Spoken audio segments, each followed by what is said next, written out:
Hello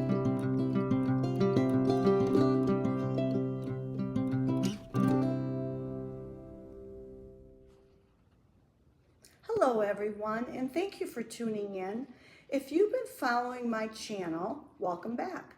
This is video 15 of my MDS and bone marrow transplant journey. And today I'm sharing my experiences post bone marrow transplant from day plus 100 to day plus 175 after transplant. Today is October 28th. Approximately 6 months since my bone marrow transplant.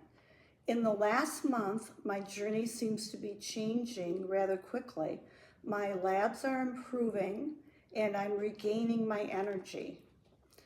When I came home in August, after my 100 days in Ann Arbor, one of the organizations that I called for support was the American Cancer Association. I found this to be very beneficial. They helped me set up private plane rides to the University of Michigan from my hometown, and the plane rides are only 1 hour long versus 5 hours in a car.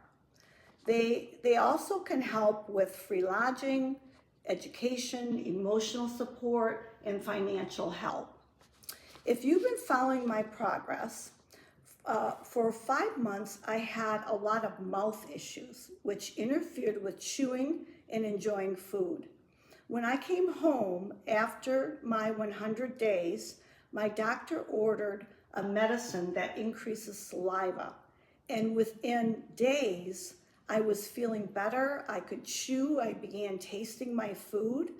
This was ordered after 2 months of trying mini rinses that made the situation much worse. Something for thrush, gabapentin rinse, a steroid rinse. So to me, getting this medicine for saliva seems like such a simple cure. Dry mouth is so common with chemo. And if you're having dry mouth issues, the med is called pilocarpine. As far as other med changes, I will soon be off my tacrolimus, my immune suppressant drug, and be able to decrease my oral magnesium from 800 milligrams to 600 milligrams. As of September, 5 months after transplant, my doctor's appointments changed to monthly instead of having to go to U of M for twice a month.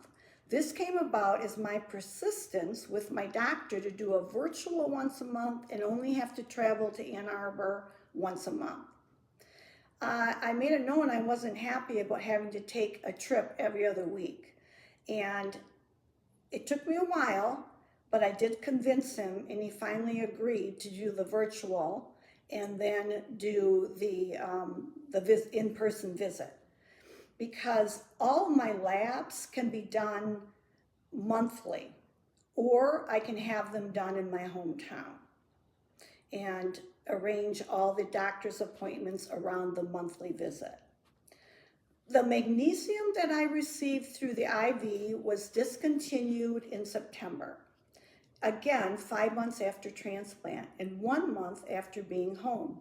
2 weeks later, September 15th, I had my Hickman removed. And last week, I had my port taken out. This represents no more blood transfusions, no more chemo, and a real sense of freedom, and even beginning just to feel normal again. In September, I also got a flu and a COVID shot. I'll be happy to get all my vaccines, but it is over a year-long process. Soon, I will also go in for a teeth cleaning, which you have to wait 6 months post-transplant and then take an antibiotic the day of when you go in for the cleaning. I do remain in semi-isolation for now, and you might be wondering what keeps me busy.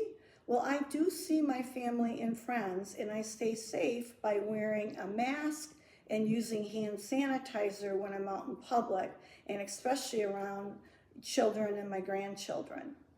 I am cautious to stay away from people who are sick or who potentially have been exposed to COVID or the flu. I also enjoy watercolor painting, which is a fairly new hobby, and I just want to show you this. So these are some of my drawings that I've done. I try to put encouraging little things on it, like this one says prayers and hope and healing and courage and possibilities. This one says, may I never forget the good things he does for me. And just some thank you notes. And I do these drawings, and then I put them into cards, and then I give them away to friends.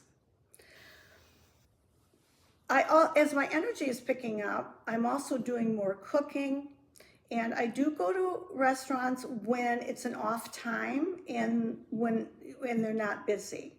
I believe that connecting with people is one of the reasons my recovery is progressing. With that said, you just have to be cautious. So I'm curious what your coping strategies are, so be sure to share in the comments. Staying positive and faithful is a major part of my recovery. So much of this journey has been seeing the miracles along the way, viewing life with the glass half full, and not letting setbacks get the best of me. I wish the same for you. At 1 year and in 6 more months, I will be allowed to reach out to my donor and hopefully meet her in person. I can't wait to thank her and give her a hug. I'm so curious what motivated her to do such a selfless act of kindness at such a young age. No matter where you are on this journey, you are stronger than you know, and the Holy Spirit will guide you in every step of the way. You are so loved. You have a community of support, and together we can do this. I'm going to leave you with a quote from C.S. Lewis.